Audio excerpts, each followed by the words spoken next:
Right. So we are live now. We'll get started.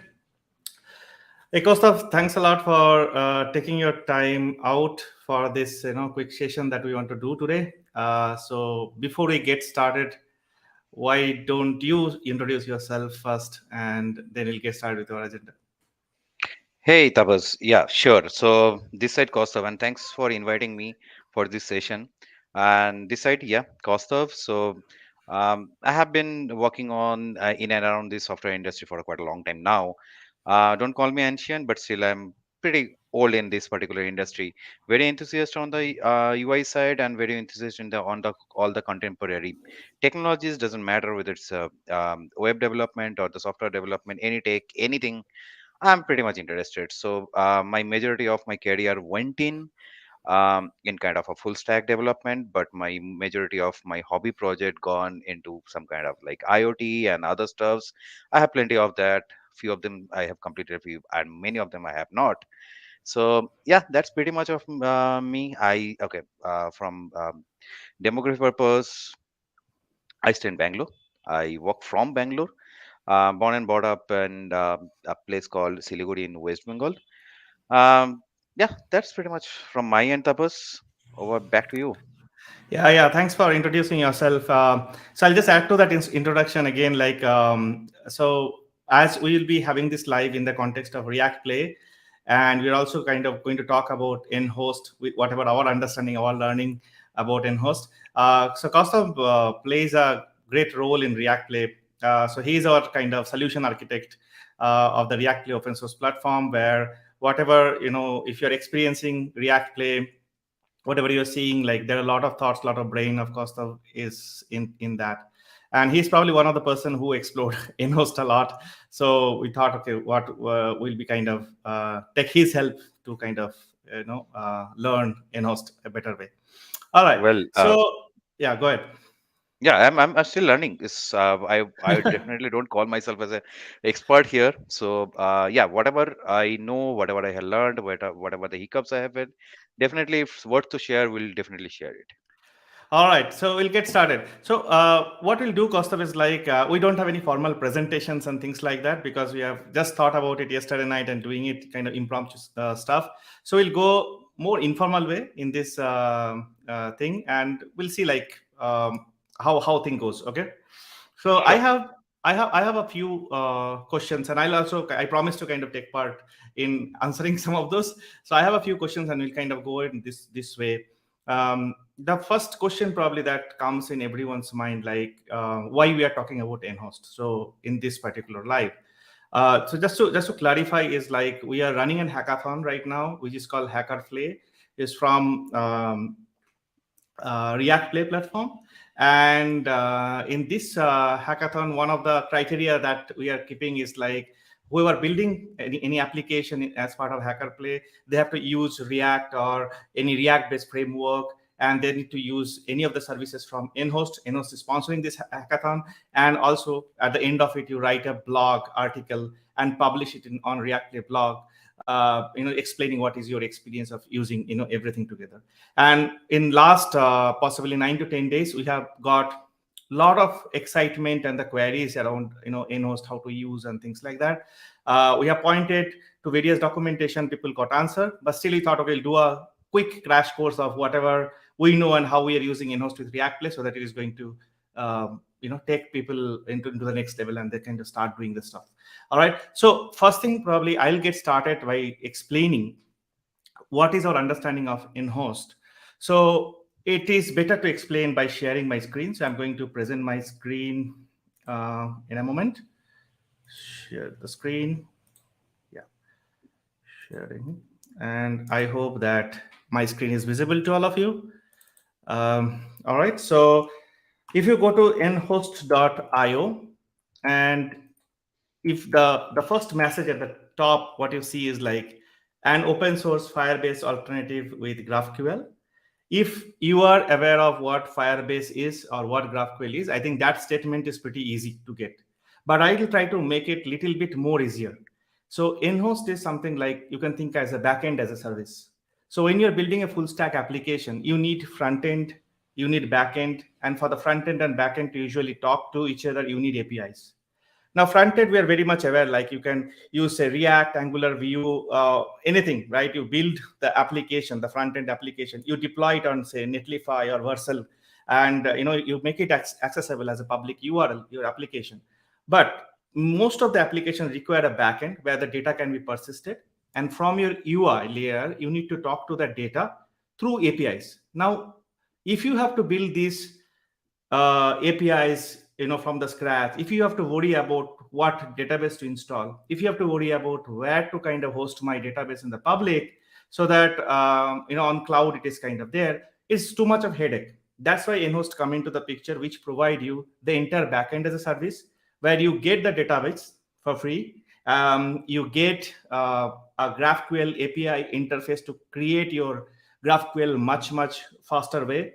It is having Hasura underneath, so that you have a lot of flexibility that Hasura brings in into the in-host platform. And it's not only that, in the application we also worry about the users, authentications, file storage, many other aspects that come into an application. You get everything packaged in host. So that's why I kind of see it as complete backend as a service, which is like over there, is hosted there, and you can actually start making use of it, right? Now, in this session, in this crash course, what we are going to do is, like, we are going to take you through a few things, the agenda for today. The first thing we'll do, like, we'll register to Nhost portal we have, and then we'll create a workspace, we'll create a project, we'll explain what is workspace, what is project. And once we have a project, what we're going to do, we want to explore what is database, where exactly the database lies, how to create the basically your row, column, row, and some test data. Then we'll get into the GraphQL section. Like, once you have the data, how easily you can build the GraphQL query with the Explorer to get this data and doing this interaction with this data. Next, once you have the GraphQL query, we'll show through Nhost documentation, like how you can use that GraphQL query with some kind of client, React-based client, to get this data into your front-end application. Now, most of you who are actually building this hackathon project, you are probably thinking in this term. As we told that you have to use Nhost, now you will be figuring out different use cases that you can solve with Nhost as and when we speak about. And we'll also kind of end the session by talking the authentication. There are various different kind of authentication mechanism Nhost provides, but we'll be focusing on GitHub based authentication, where we'll see like how you can actually enable the authentication. You can have the login, sign in, sign out in your applications. Those things we're going to show, right? So coming back to you, Kaustav, as we have explained, like, Nhost backend as a service, uh, what do you think, like how we kind of go about and start with kind of creating a project and things like that in host? Do you have any project created that you can actually share your screen and start showing? I'll stop my screen. Yeah. So, okay. I don't want to go into the way that where I do have projects. I do have workspace, but let's start from scratch. It will give a more context and more Okay, connection points to the viewers here. So I what I want to do is just kind of a walkthrough. Definitely, as we discussed, that we don't have any formal presentations. We don't have those jazzy boxes in and around. It's all about just walkthrough. So what I want to do is probably it's a same line what Tapas you talked about. Yeah, we have to define those workspaces, projects, our tables, the access. When we are talking about the access, we want to talk about the filtrations and so on. It will be kind of a few bits and pieces that we'll be stitching together today, and figuring out how Nhost is actually super easy to just plug in into your web application and let offload all the work that we used to do for the backend management. Let's offload all the works to Nhost, and Nhost will do a brilliant job in that case. So cool, with that, good. I'll start presenting. Is it fine, Tapas? Yeah, go ahead. Okay, I'll start from where Tapas ended onto the screen. So yeah, let me pull it up. Okay, my skin should be visible to everyone right now. So this is the page Tapas was talking about, and this is a page where the short, crisp, and very sweet definition has been given that the open source Firebase alternative for the GraphQL. So, and our journey starts from here. So this is, folks, this is the in-host. So this is our entry point. Yeah, they have got a lot of information that's being provided here. Um, just sorry for the inconvenience. It's, I think presentation got stopped. No. Like we can still see the presentation actually.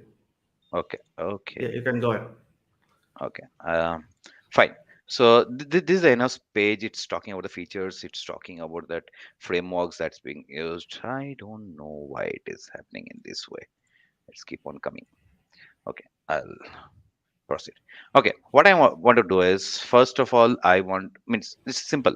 I want to get started with Nhost, and for that, the very first thing I want to do is I want to log into Nhost because I have to create my profile. And when I'm talking about the profile, no, it's not like our social media profile that we have to put out all the informations. It's very simple. When I do just sign in, um, it takes my GitHub account and get me log into my project. So if you see that, I have a couple of projects here, and I have few workspaces being created here.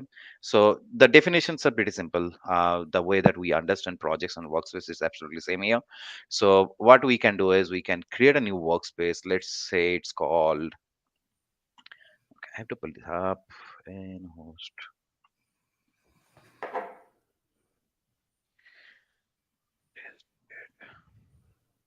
Kosa, you can zoom the site a little bit so that people can. Yeah, that sounds good. Okay. So I can create my workspace, and you see that my workspace got created. And if I want to just add a project to the workspace, that's also perfect, because what I need to do, okay, I better go a little slow. So my workspace got created. Now what I need to do is I just need to create a project. So project is where that logical boundary gets created for us. So I want to give this one in host project. And if you see that all the workspace is being displayed here. Okay, let's take the one that just now I created. Um, we'll come to this database password. It's not really required right now, and I want to go into the starter kit. And this is anyone have worked on the AWS or any region-based application, you can understand that what there are few regions that's being defined. We can select any of them. So I'm going by default. I don't want to go deep into that. I rather want to focus on the features. So I'm just creating the project. Pretty simple, pretty easy. It's quite fast. It is just setting up everything for me. It's bootstrapping all the pieces that I need. It bootstrapping the access control. They have their default roles and users. So when it is loading, let's talk about bit as I touch based on the access control. Let's talk about that. So in host is not only providing me the database support and the GraphQL engine for us, it's also providing me the all the access control or user management pieces. Something like, hey, I want to add so many users to my project. Hey, I want to add so much of roles, and I want to do the permutation combinations. Who can access what? Yes, that can be done through in-host. So by default, I think there are two rules that will be coming up, and whoever logs into this your server automatically gets added to the user.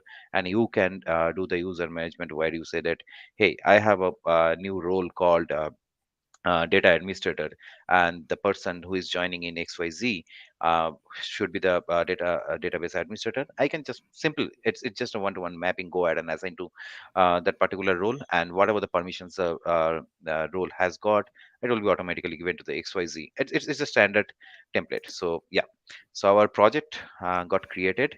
So so if we just look around the dashboard, it's just talk about that, where the project, what is the subdomain this is required, we'll talk about it later.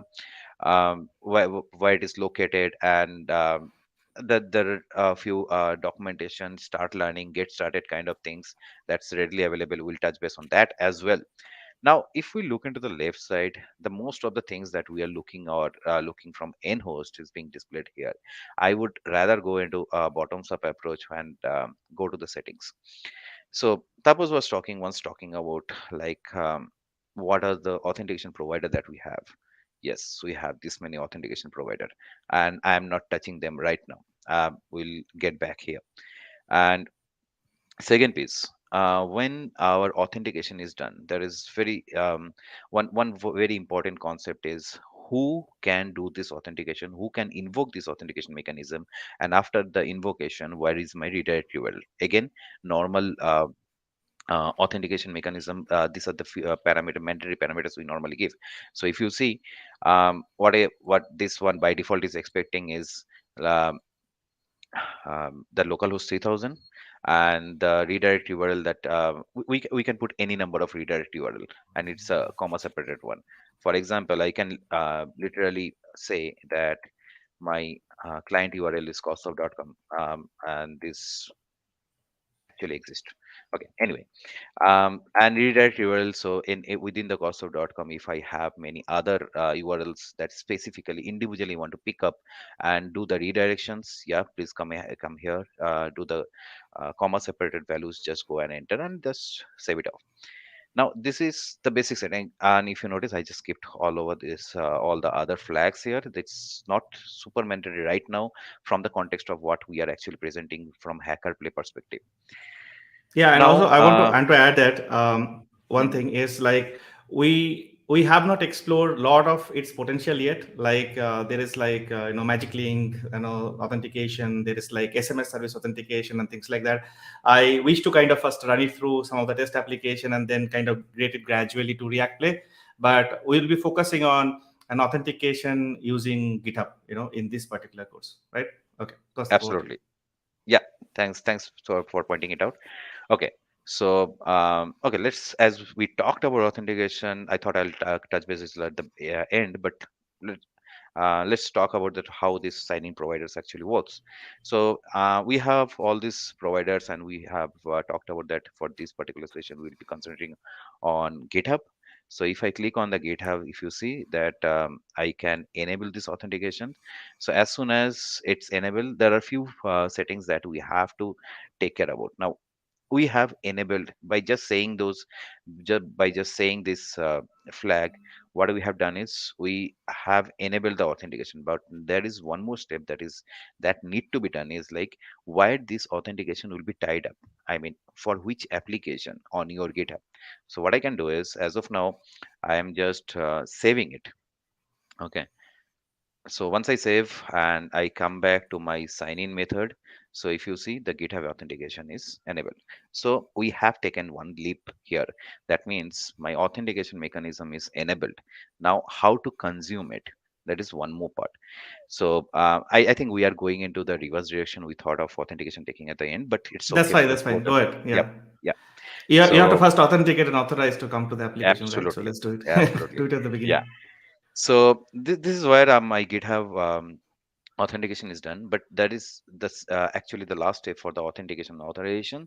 What we need to do is we have to take the settings and put it into our GitHub, so that these communications, that wire, the wiring is missing right now, so that wiring will be done. So what I need to do is, let's go to my GitHub. I want to close it. I want to reopen so that we can start from beginning.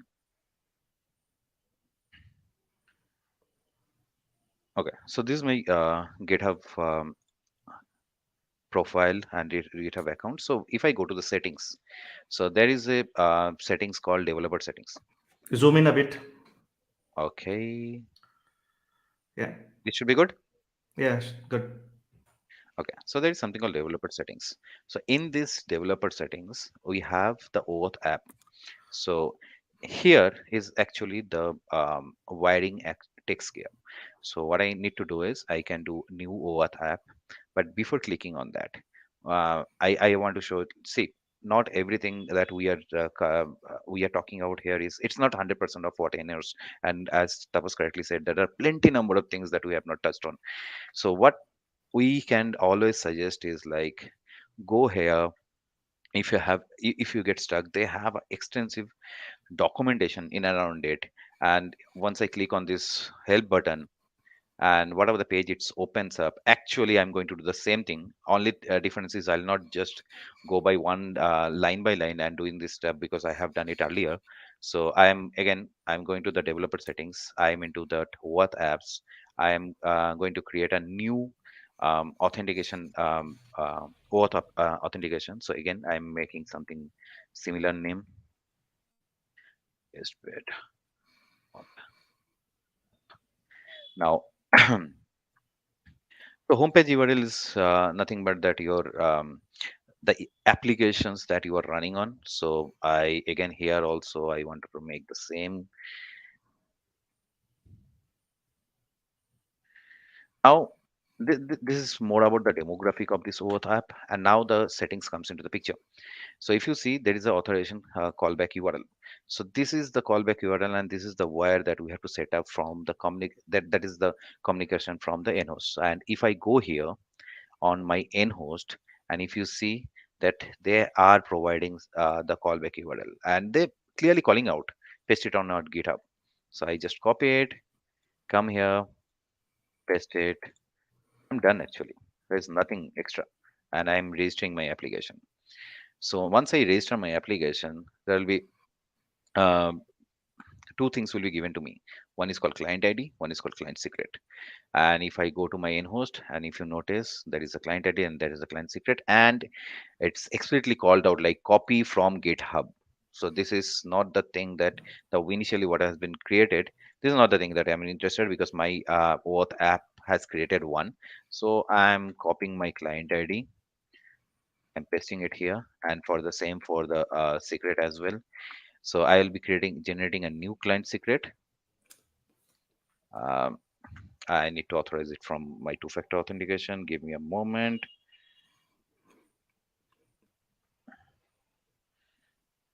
So, okay, I have approved it. Hope it will be redirecting. So I have generated a client secret. Hope no one is seeing it. So I copied, I pasted it here. I'm done. I am done with both way communication. So what has been done? I'll just recap it.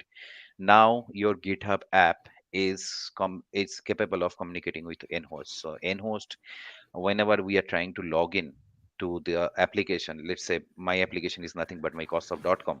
Whenever someone wants to try to log in, nhost will connect with GitHub and figure out what is the app, and then prompt me that how to log in there. It might be two-factor authentication, or it might be the single authentication. Okay, authentication parts is over. So let's jump onto the data and the authorization pieces. So back to this nhost UI. So we have something called Hasura here, as Tapas was talking about. Nhost is backed by Hasura. So I'm opening Hasura. It will open the in the separate tab with a different console. So this is the playground for us. Okay. If I have missed, so this is the admin secret that has been created, and the same thing I have to provide onto my Hasura. Okay. So this is my playground, where the very first, I'll just quickly go over. The very first thing is the API, where we'll be playing around that queries, the number of tables that we have, we'll be running queries against them. It might be a read query, it might be a write query, and so on. And the second thing is data. Data is where all your tables are uh, being I won't say recorded, but this is the place you will be seeing all your tables, all your schemas, and all those things. And I'll take a pause here. I'm not going to the actions, remote schema and events would be, and we can go for an advanced session for that. But just for the sake of this, if to be on the context of this particular session, I want to just keep it till data. So what I have in data is Well, by zoom, default, zoom in a bit. It's a bit hard to read, I guess. Zoom in a bit. Okay. so all the tabs should have been synchronized. Yeah. So yeah, so this is my data tab, and by default, if you notice, there are a few tables already being created for you. That's if I talk from a very basic ones, at least one or two. The first one is the users. So no users, because no one has logged into this system yet. Okay, so the users tables get created. Now, who is actually filling up this user table? Actually, we don't have to worry about. As soon as if you provide the login URL to someone else, let's say I'm providing the login URL to Tapas, and the login URL is nothing but, if I go to the settings, if I go to the GitHub, this is my login URL. Okay, so if I provide this login URL to Tapas, and Tapas, as soon as Tapas logs in, it will be here. Tapas will pop up here. Let me try that one. I want to pass these things to Tapas or whoever it is. I'm putting into the chat, Tapas. Meanwhile, yeah. So as soon as Tapas actually logs in, I'll see Tapas entry here. But yeah, meanwhile, what you need to do is meanwhile what I can do is I can just run it through. So the user is one of the table and the other table is the role. I was talking initially that it comes with by default a few of the roles, and I can create a number of on top of that. And finally, the table user roles, this holds the mapping between user and roles. I can give any roles to any user. Now, this is from the auth side. I want to just collapse it and get into a concept like how we can create our tables and start leveraging it. So what I can do is I can go to the manage database. Um, sorry, I can go to the default one and create a schema. Let's create a schema for Hackaplay.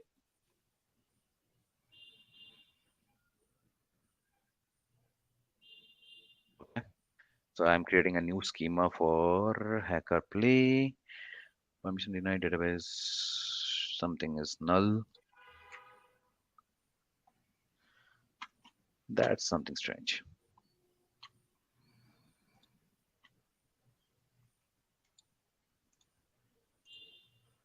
Maybe you can Uh, create a table on the existing schema itself. yeah, That I that's can put certainly the way to create the schema. Yeah, right, that's right. correct. So I want to try one second. I got play. I can check it out. What's the problem? Okay, it's a permission. I have to set that up. I have to log in as admin. Anyway, let me see if I can go to the public and create a table. My table name is let's say student, and I have column.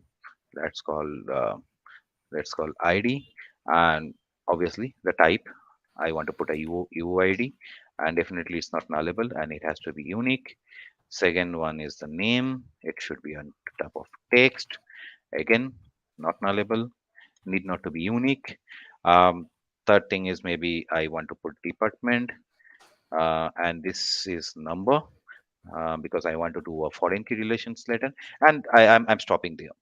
Okay, and this is my primary key. We'll do the foreign key and all those things later. So my table got created. Very simple. I have created my table, and in fact, just for an example sake, what I can do is um, okay, I want to show one more thing that is very important. So when I actually created the table and the columns, there are certain properties that we can leverage, and it's very useful. For example, this UID in general, it will be an automatic ID. So what we can do is um, we can put a default value of the UID saying that get random UID. If I save it, then what will happen is, and now if I go to the insert row, and if you see that it is going and selecting the default, let's see what happens.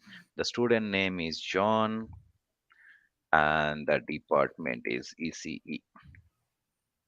And if I save it, even though ID is mandatory, okay, I have put number, sorry for that, 123. And now if I go to the browse rows, yes, ID is created for John and department is 123. Now I really want to create a department as well, because otherwise this doesn't make sense. Make it small. ID, this time I want to make it number. Suppose I need a time check as because I'm going a little slow. Yeah, we are kind of close to 30 minutes past. So yeah, you need to get to the GraphQL section quickly once you get the table stuff done. Perfect. So I'll go a little fast. And department, let's insert a row, numeric 123 and ECE, save. Now I can do the relationship between these two tables, how the relationship actually works. I can do the configurations. I can say the configuration is the object type relationship. Every single thing what I'm talking about is documented, well documented.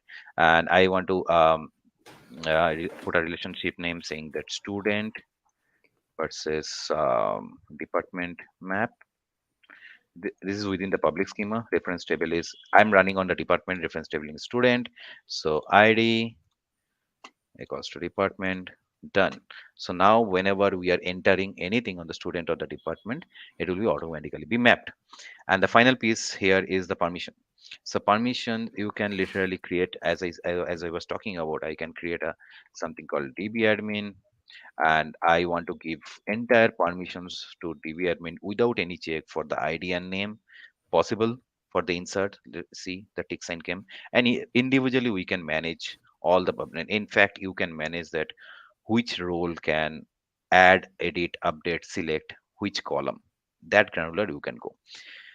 Okay, now I want to quickly go over to the API section. So API section is where I will be looking at some kind of a select query around the tables that I have created. Kostav, I just want to point out one thing, for Hmm. people watching this or will be Hmm. watching it later. So, when if you don't have much knowledge about the databases, the relationships, and things like that, you get into that Hasura, the interface and things like that. It might sound a little bit overwhelmed. It happens with everyone, so don't kind of set it back like what it is too much of thing. What I would suggest is like go ahead and start creating your first table and insert a row the way the Kostav did.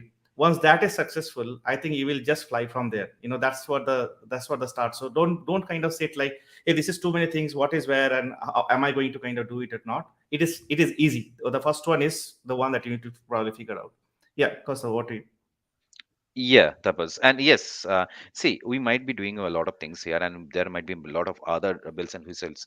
But I just want to point out one more thing is like everything is well documented and nothing very rocket science here, because this is the standard procedure, but it's more usable and user friendly way. Taking that note only, if we come to the API, I really don't know GraphQL. Let's say I don't know GraphQL, but but still I want to pull out all the student informations that I have in the database. So I come to this, I see there is a student table. The Explorer is talking about many other things. I want to pass those, but at least I see a student table. And when I'm saying student table, it's also saying that what are the things are there in the student table. I said I want to get all the students and give me the department ID and name. Run it. Done. I actually get John here. Very simple.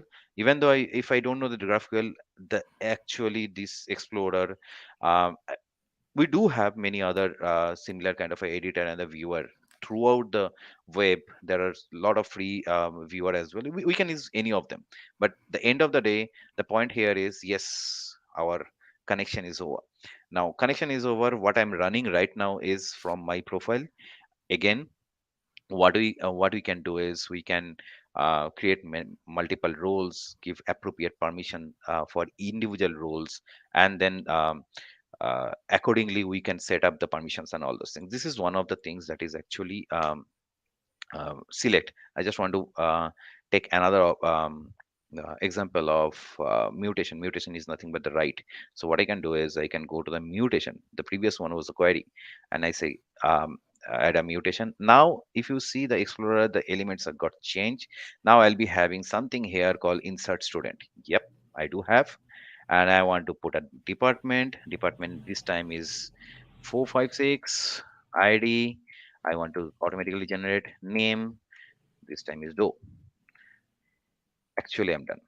But there is a catch. So it will fail. It is a standard GraphQL measurement, because I have said that what I want to insert, but I have not mentioned what I want to return. So I'm saying affected rows. That is the return. This is a GraphQL um, structure. Now, if I say this is done and I go back to my data, students, John and Doe both are there. All are mapped. So with that, I think I'm taking pause on this data part. Tapas, Kostav, hmm, we have a question. If you want to go to the API tab, and hmm. the question is like how to get the request API URL to fetch the data. I think you can just show that post method and the URL at the top. Just talk about that. Yep. So yeah, that's a very valid question, and I definitely missed it. So this is what we talked about is how to fetch the data, but the second part is that where to fetch the data from. So this is where our data is coming from. This is standard. If you take this particular URL and put it into Postman and hit onto this GraphQL, it will work. So this is our source of information. So we have to just get into this is your unique ID .nhost.run, then the version, and finally the GraphQL. So this is where we have to tap on. Now there are a few couple of headers you really don't have to worry about if you're going into the public way, because these are admin secrets. So when I actually logged in, I pasted one admin secret. That's why it is coming.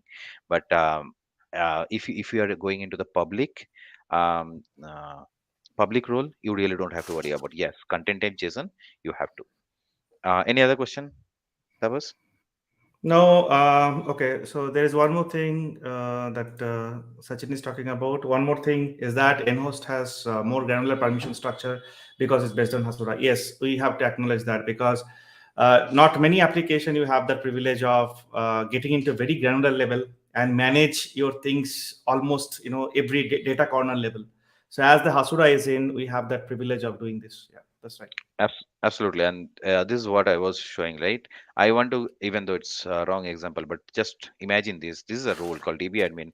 I want to give a permissions to just select name. There could be a few other columns which is sensitive. I don't want to give it to DB admin. Absolutely possible. Now, someone hits onto this with the DB admin role. Someone hits onto this Hasura and try to load the department information for the user. He will get an access error.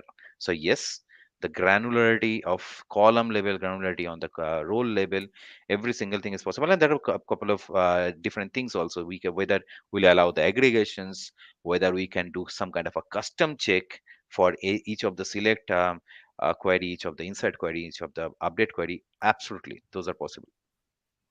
Yeah, absolutely. Good question. Yeah, because of proceed. I think we're almost done. Yeah, I'm also kind of yeah, this is what I had in mind. Suppose anything we're missing, I can quickly take over. Yeah, what you can do is like as you have the GraphQL, payload, URL, everything ready. What you can do is like you can go to Nhost documentation of how to use that in a React application, so that people know Perfect. now how to build the query. Let people know like how to use that query in their React application. That kind of finish everything together. Absolutely, that's a very good point. Thanks, Tapas. So yes, we have talked a lot about that. What is the features and bells and whistles? But let's talk about a bit of the documentation. Yeah, we definitely don't have time to show the actual live code um, um, taking this URL, fire some Apollo client request and all those things. So what I can do is the best way. I normally do that. Don't want to quote it as the best way. What I say, I normally work on React. So what I do Google nhost React doc and just see that what happens. The very first thing, it's my React doc for nhost, and there are plenty of others. So React is here, JavaScript is here. Um, you'll find Next, Vue, and CLA options also. Now, if you notice, there are bunch of APIs that is there already in nhost. You can actually get the nhost package. If you can just go to Can get you the zoom nhost in a package. bit so that people see that clearly? Okay, I think this six times I missed it. Okay, um, so yeah, I hope this is visible. Now, you just get the package nhost. You do, and there is a documentation that how to actually bootstrap that nhost and how to put the provider, nhost provider. Not getting deep into that, but yes, what we have is a plenty number of API supports that we can use for any need that we have. For example, in my application, I need a custom authentication mechanism. I have my own text box. I have my own text box and the text box for username and password. I want to authenticate that through my form. So what you can do is you come here and use authentication status. I really have to see all of them. Sign in, sign in, sign in.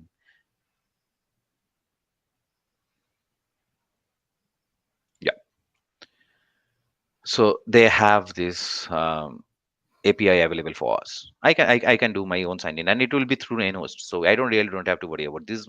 This is the all that code I need. Similarly, if I want to see that whether the person has logged in, whether the person is actually opened up this browser, is actually logged in or not, whether the session is available or not. So there is something called logged in, actually authentication status. Yep. Hmm.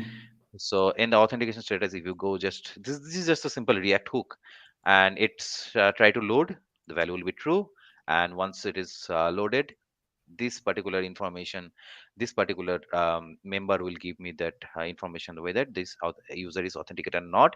And once it is authenticated, I can go to something called user data. Yes, there is something user data. I can hit onto the user data and find it out the person who has actually logged in, what are the different properties this guy has. And this kind of every single you just think about it, what you need, you might find it here, and I'm pretty confident you will find it here. So the documentation is pretty much it will cover all the things that you need. And at least for me, I have used in plenty different ways this React, and I have communicated React app with the Nhost, and more or less everywhere this is this helped me, and this resolved my yeah, there are obviously, if you need some extensive informations or some deep dive information, they have the Discord channel that's pretty fast, they respond very well. I have put many questions, I really got those resolved. But yes, if you get stuck, this is the place where to go.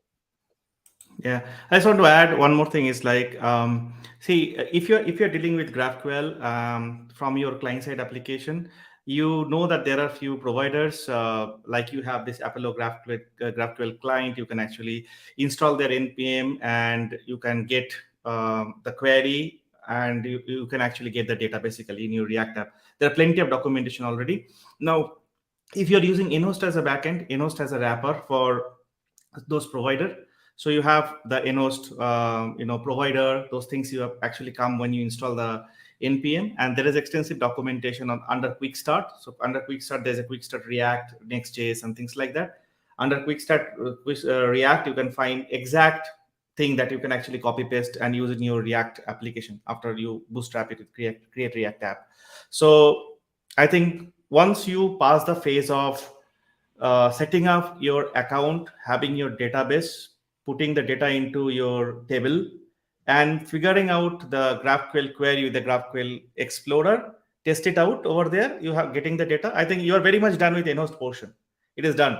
Now you have to get that query, go to the example that in the documentation, pick the example, modify it based on how it suits your application, and you are done deal. So people who asked various questions about how to use the GraphQL portion, how to use Nhost, whether Nhost is something where I can actually upload my create React app. I hope that those things are clear. The create React app related stuff or the React related stuff should be still be deployed on Vercel, Netlify, things like that. But rest of it, up where your UI ends, where your API to DBs, things goes, everything is there in Nhost. So just go ahead and talk about it. Okay, so there is a question about deployment from Arman. Okay, so Arman, if you can ask this question a little bit more elaborative way, are you asking like how an in-host app should be deployed? Is that what you're asking? If that is the case, okay, I'll try to answer it in that way, maybe. So in your application, you have front end, you have back end. So the front end part where you have say React application running, you have this application deployed on Netlify or Vercel, wherever you want. So that means this application is publicly available on netlify.app or vercel.app. Now you have the backend portion of it, right? The backend portion of it is already up and running on Nhost. So the way that Kostav demonstrated, you can always go and do things. You never have to pull this Nhost thing, set up locally on your computer, and you have to kind of push it back to cloud. You don't have to do it. If you don't need to, you don't have to do it. You can always log into nhost.io, do all the stuff from there, and it will reflect in your application as long as your front-end application is querying through GraphQL API that you are actually generating using Nhost. So this is one regular way you can do. Another way that you can do is like you can Nhost you can locally check out. Okay, it will give you certain files and things like that. And it will also give you few commands. There is a Nhost CLI. There is a library that you can install. So with that CLI command, whatever you see, on the cloud, just now we have showed you the entire Hasura UI, you can actually run it on your local box. Okay. And in the local box, after doing all these things, you can then push it with a normal Git process to the cloud. So that is probably the proper workflow that we all should follow, so that we don't work with the production database, production data directly. But for hackathon like thing, I think it's okay that if you kind of bypass that, you directly log into your Nhost portal, change your data over there, tweak your query, take the tweaked query and put it into your React code. And your React code already integrated with Vercel or Netlify, it gets built and things are in public. I hope that answered the question. Okay, any other questions from anyone? We are almost end. We anticipated 30 minutes, but it went till 45 minutes. Thanks for your patience. So if there is no other And question, yeah, go ahead. yeah, I just want to put one more point here on similar line, Tapas. See, what we're doing today, what we have done today is actually grabbing with different pointers, stitch them together, and just show it onto this particular video or to this particular session. It's not about the teaching in host. It's not Yeah, about obviously teaching React or how you should use it, how parts should come from our side. This is all about we know that there are very curious questions. There are certain level of concerns about Nhost, React, why would these things placed into your ecosystem. So yeah, we just try to get those pointers, stitch them together, give you the idea that what Nhost is capable, at least from the minimum perspective. Maximum definitely we have not talked about. So those pointers, grab them together, stitch it by yourself once again, and pull this Nhost for your own project. Try it out, play around. There are plenty number of things. Just play around. There is nothing harm in that. You just go to the GraphQL API Explorer. Do whatever you want to do. You want to do aggregate. You want to do count. You can do the mix man. Mean you have plenty of things. Play around. Believe me, that is that's not only the way that you will learn. That's also a fun activity. I have felt it. yeah. So do this activity, and yes, for anything you can definitely connect with us, the Come to a Discord. Discord channel, Yeah, yeah, ask questions. And this hacker play is the right place, I think, for you to explore everything and realize that at the end of it, you are developing a full stack app. You are no more only in the territory of just building React, just building things. What you need to do is like you are actually building a full stack app, including your GraphQL stack, including your database stack, and be proud of it. We are there to help you guys. The entire purpose of this is to teach, learn, and share together. Okay. So thank you very much, everyone, for joining. And this video will be available, by tomorrow morning on this YouTube channel. So go ahead and view it. We'll looking forward to kind of get feedback and get more questions from you to answer. Thank you, Costa, once again for joining. We'll catch thank up you. soon. Thank you. Bye bye. Bye bye.